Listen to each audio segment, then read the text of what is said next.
Oh, look at that, and we have the explanation why there's a boost bottle. This engine has a gearbox oil sucker, just sloppy assembled engine has. You just have to pump it.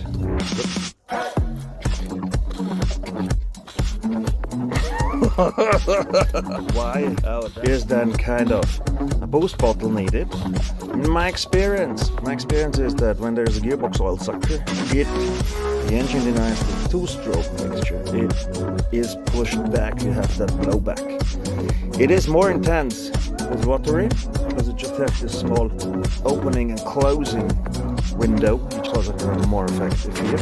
It's less on pre-drill because the engine can suck whatever it wants and it's just blown out. You know, it's a two-stroke. Of course there's Oil in your crankcase. Look, a little bit. Wow. No.